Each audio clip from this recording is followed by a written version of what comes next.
Hello guys, welcome to this channel. As we already discussed in previous video topic gangrene, now we will discuss about gas gangrene. The topic gas gangrene is very important in the point of view for the university exam.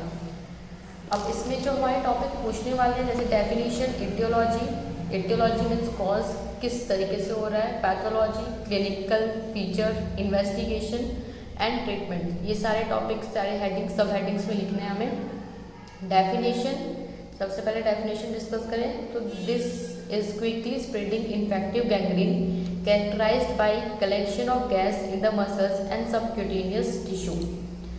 मतलब कि जो हमारी gas gangrene होती है ये हमारे muscles और subcutaneous tissues में गैस का एक्यूमुलेशन होने लगता है।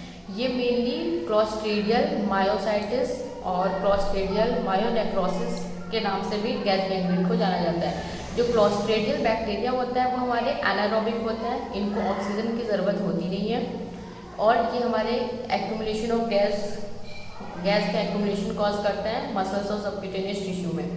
इसकी इटियोलॉजी मतलब इसकी कॉज की बात करें तो प्रीडिपोजिंग फैक्टर्स की सबसे पहले बात करेंगे। इसमें लेसरेटेड और क्रस्ट वुंड इन्वॉल्विंग मसल्स में किसी भी तरीके का कोई वुंड, कोई घाव लग जा रहा है, कोई चोट लग जा रहा है, स्पेशली ये कैटल्स के थ्रू होता है। कैटल डग में क्लॉस्ट्रीडियम बैक्टीरिया ज़्यादा पाए जाते हैं, तो ये कैटल्स के थ्रू मतलब जो गाय हैं, गाय भैंस, इनके उस जगह से ये क्लॉस्ट्रीडियम बैक्टीरिया ज़्यादा हमारे मतलब जो चोट लगी रहती है, चोट में उस बैक्टीरिया का एंटर होता है। तो मेनली लेसरेटेड और क्रस्ट वुंड के थ्रू, ठीक है। Poor drainage of wound, impairment of circulation, जब सर्कुलेशन सही से नहीं हो पा रहा है, क्यों नहीं हो पा रहा है, वेस्कुलर डैमेज हो गया है या फिर टाइट बैंडेजिंग हो गया, मतलब काफ़ी लंबे समय तक या फिर थोड़े ही समय के लिए काफ़ी टाइट बैंडेजिंग हम बांध देंगे, काफ़ी टाइट बैंडेज बांध देंगे। और presence of following factors of wound, जिसमें कि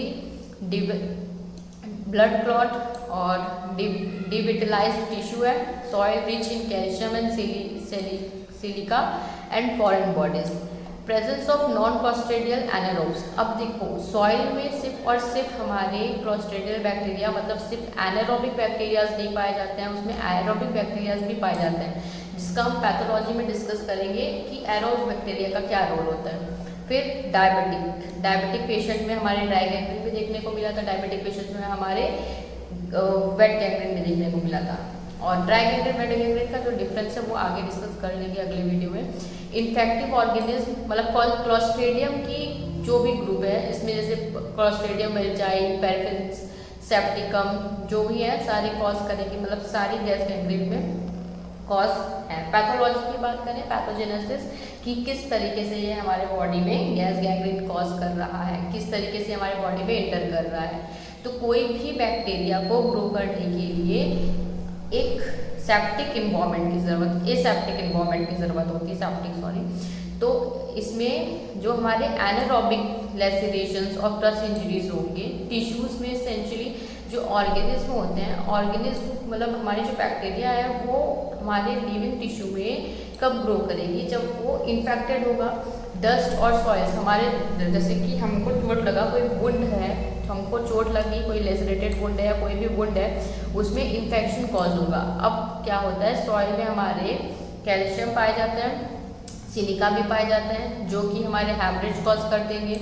स्टेफाइलोकोकी और स्ट्रेप्टोकोकी ये दोनों बैक्टीरिया हमारे एरोबिक होते हैं। अब ये क्या करते हैं कि हमारी जो ऑक्सीजन हमारे बॉडी उस पर्टिकुलर एरिया जहाँ पे हमको वुंड हुआ है, जहाँ पे हमारे घाव हुआ है, वहाँ पे सारे ऑक्सीजन को ख़त्म कर देते हैं, सारे ऑक्सीजन को यूज़ कर देते हैं। जब ये सारे स्टेफाइलोकोकस, स्टेफाइलोकोकाई, स्ट्रेप्टोकोकाई और एशेरिया कोलाई ये सारे, तब हमारे एनारोबिक कंडीशन बन जाता है और एनारोबिक कंडीशन ही क्लॉस्ट्रीडियम के लिए ज़रूरी होता है। तो क्लॉस्ट्रीडियम फिर अपना काम करना शुरू करता है, वो हमारे सार्कोलेमा में हमारी जो मसल्स है उसमें ग्लाइकोजन को ब्रेक डाउन करके कार्बन डाइऑक्साइड, हाइड्रोजन और लैक्टिक एसिड का फॉर्मेशन करता है। और इसी स्टेज में काफ़ी ज़्यादा एसिड का प्रोडक्शन होता है। एसिड प्रोडक्शन जो होता है वो मतलब जो काफ़ी ज़्यादा एसिड प्रोडक्शन हो रहा था वो अब धीरे धीरे कम होने लगेगा, अब स्टॉप हो जाएगा। और हमारी जो प्रोटियोलिटिक ग्रुप होती है, प्रोटियोलिटिक मतलब जो प्रोटीन एंजाइम होती है, जैसे प्रोटीन को जो ब्रेक करेगी, जैसे प्रोटीएज हो गया, अमीनो एसिड का फॉर्मेशन होने लगेगा, ठीक है। मतलब प्रोटीन ब्रेक डाउन होगी तो वो उसके प्रोटीन का मोनोमर अमीनो एसिड है तो अमीनो एसिड का फॉर्मेशन होने लगेगा, ठीक है।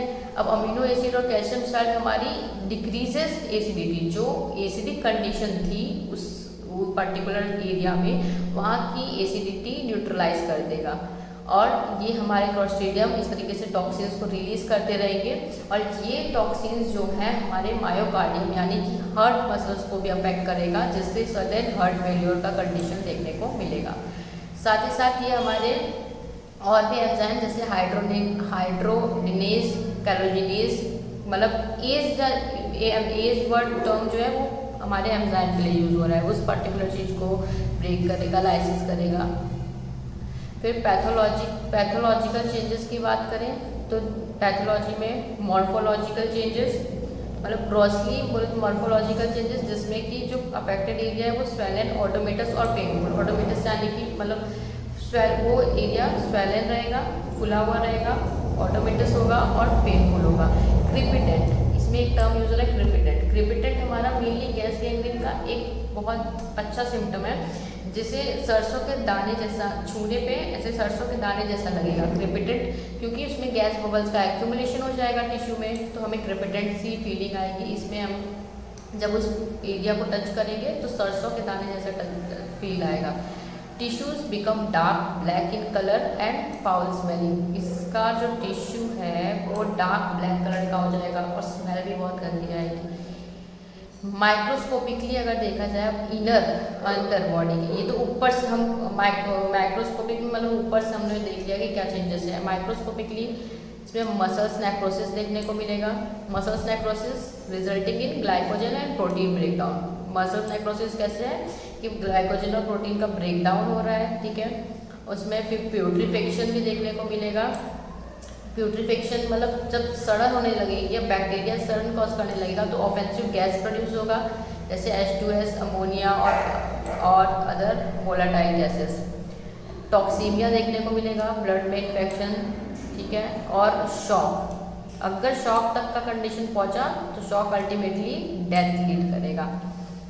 उसके बाद हमारे coagulative necrosis with liquefaction of muscles fibres सी, इसमें किस टाइप का नेक्रोसिस देखने को मिलता है गैस गैंग्रीन में, तो गैस गैंग्रीन में हमारे कॉग्निटिव टाइप ऑफ नेक्रोसिस देखने को मिलता है, लिक्विफिकेटिव टाइप ऑफ नेक्रोसिस देखने को मिलता है, ठीक। अब क्लिनिकल फीचर्स की बात करें कि इसकी क्लिनिकल फीचर्स के इंक्यूबेशन पीरियड, यानी कि हमारी बॉडी में कब बैक्टीरिया इंटर किया और उसने अपना कब एक्शन मतलब कब अपने सिम्टम्स प्रोड्यूस करेगा, तो 24 to 72 आवर्स, मतलब हमारे बॉडी में 1 से 2 दिन में बैक्टीरिया के इंटर करने के 1 से 2 दिन में सिम्टम्स देखने को मिलेंगे।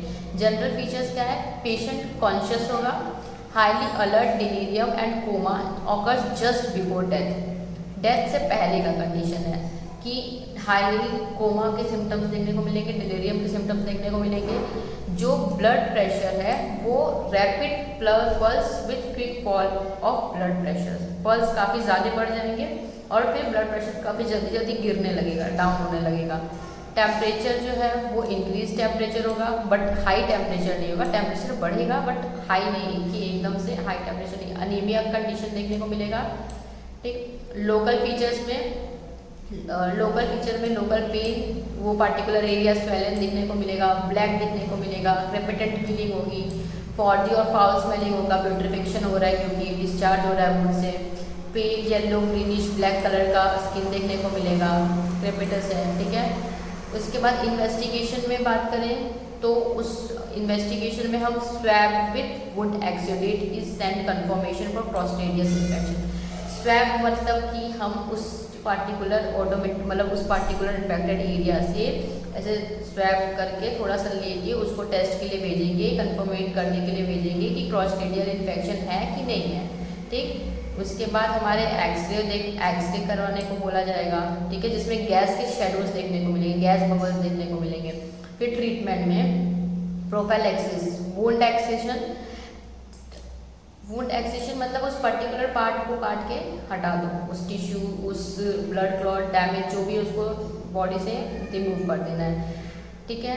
टूर्नाकेट्स ड्यूरिंग वुंड एक्सेशन, टोर्नाकेट्स नहीं बांधे। ऑलरेडी टोर्नाकेट्स से हमें दिक्कत हो रही थी, हम लोगों ने टाइट बैंडेजिंग की थी, उससे दिक्कत हुई थी, उस वजह से गैस गैंग्रीन बना था।